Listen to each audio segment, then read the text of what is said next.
Halo guys, temenin perjalanan gua pergi ke Jepang setelah sekian purnama.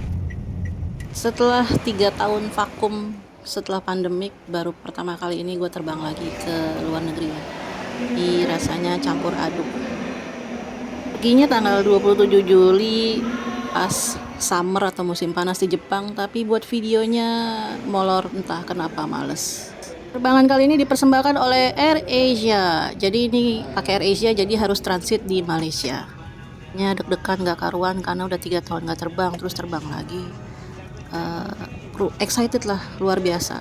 Sepanjang perjalanan tuh, walaupun pakai low cost budget airlines ya, tapi nggak masalah.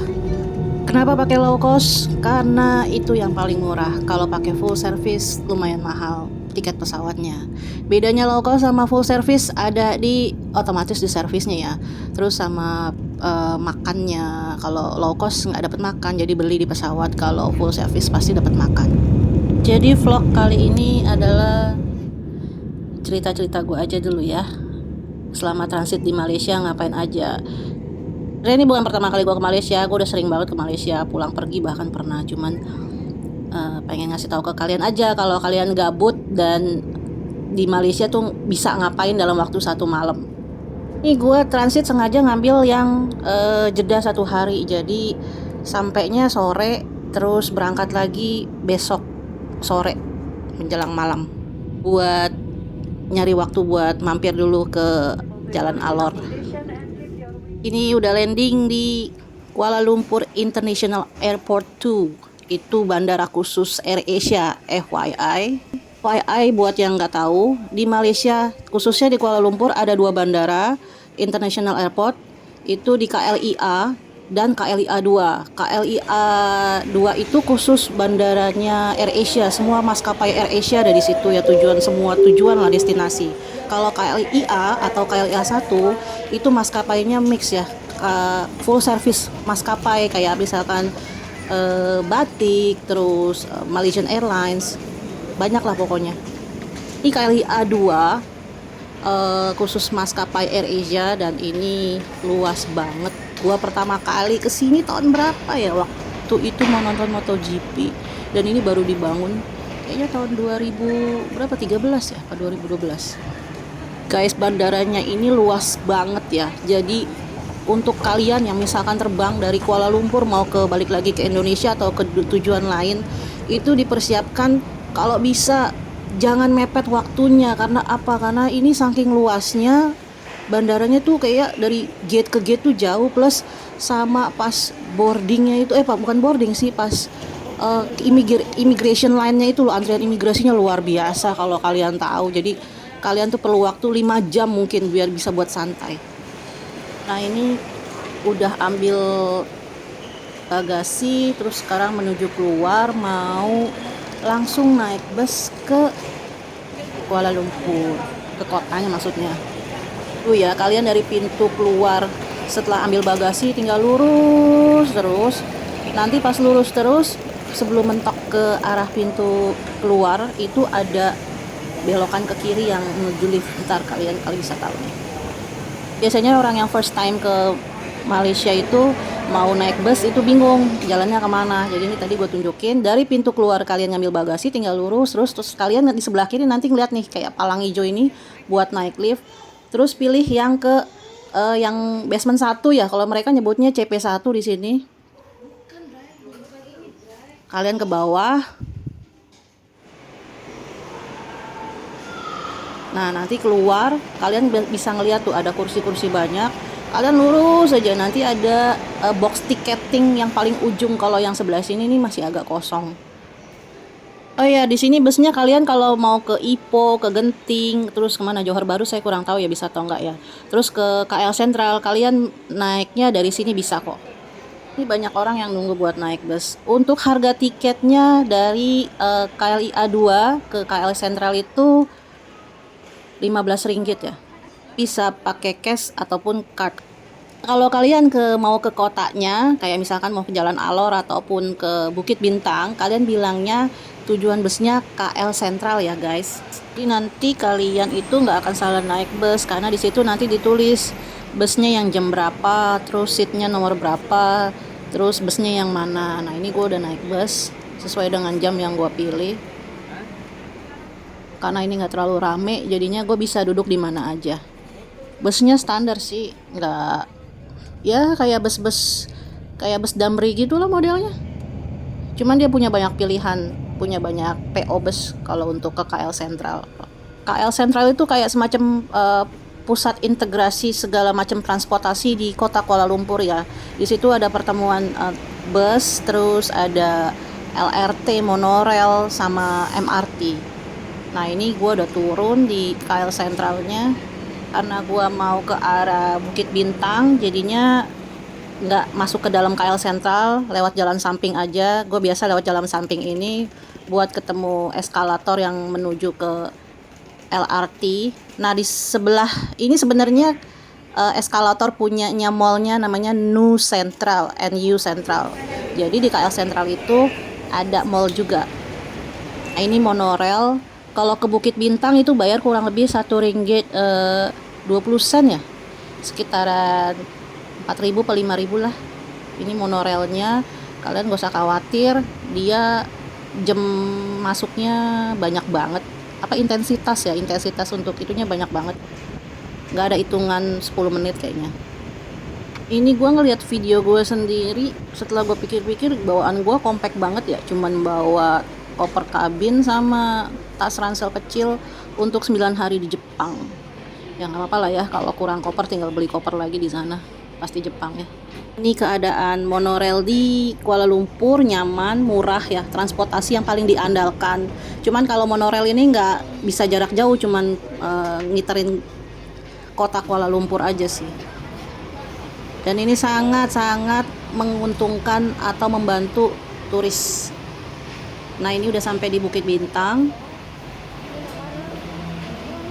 Buat kalian yang baru pertama kali ke Kuala Lumpur, untuk spot turis tuh biasanya di Bukit Bintang ya. Itu banyak banget tempat penginapan yang murah sama yang mahal juga ada banyak pilihan, dan itu banyak mall, terus banyak tempat makan juga, dan ada yang namanya Jalan Alor.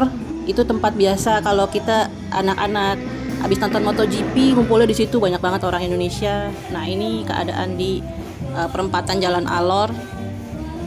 Oh iya, ini gue lagi mau menuju tempat gue bermalam untuk istirahat, hotel kelas melati yang biasa gue tempatin kalau stay-nya di Jalan Alor atau sekitaran Jalan Alor. Ini di pinggir jalan banget, strategis. Ya nyaman lah buat tidur. Per malamnya kena di harga 280.000. Yang penting bersih aja sih tempatnya dan gak berisik. Ini lokasinya ada di lantai 2.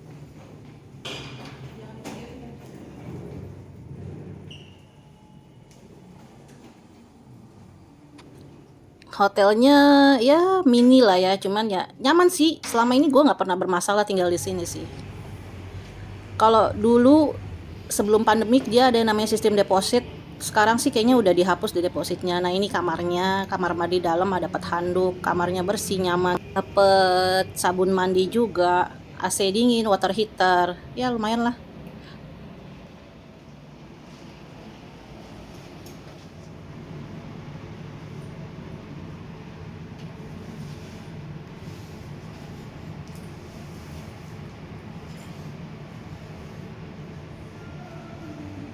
Setelah naro tas, lapar, ini gue mau keluar dulu nyari makan. Setelah itu baru bersih-bersih lah, terus tidur. Ini gue infoin lagi nih tempat makan nasi kandar yang buka 24 jam, terus enak lah, lumayan rasanya dan gak terlalu mahal juga. Setelah keluar dari hotel, kalian tinggal belok kiri aja, jalan terus, nanti ketemu ada Bank CIMB, itu ada belokan, kalian belok kiri. Nah di situ nanti ada nasi kandar yang terkenal. Dia terkenal karena bukanya 24 jam, terus lauknya selalu banyak yang available, nggak, jadi diisi terus nggak habis-habis. Untuk makannya sih nggak terlalu mahal ya, tergantung berapa lauk yang kalian ambil.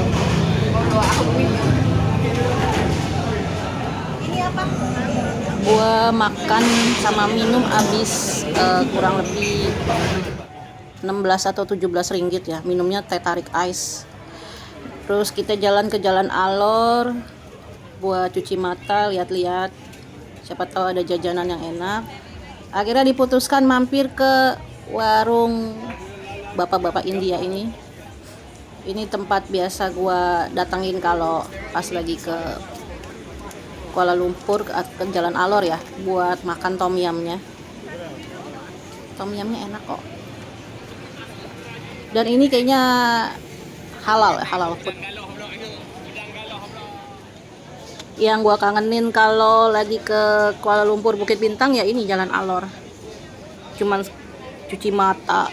Dan kalau kalian dulu zaman-zamannya Valentino Rossi main di Sepang ya, itu kalau pas lagi MotoGP isinya Jalan Alor kaos kuning semua. Itu seru banget coy. Nah ini gue mau makan tom yum. Jadi kalau kalian takut di tempat makan lain makanan yang gak halal, datang ke sini aja, udah pasti halal sih. Tom yumnya enak, harganya berapa ya lupa gue.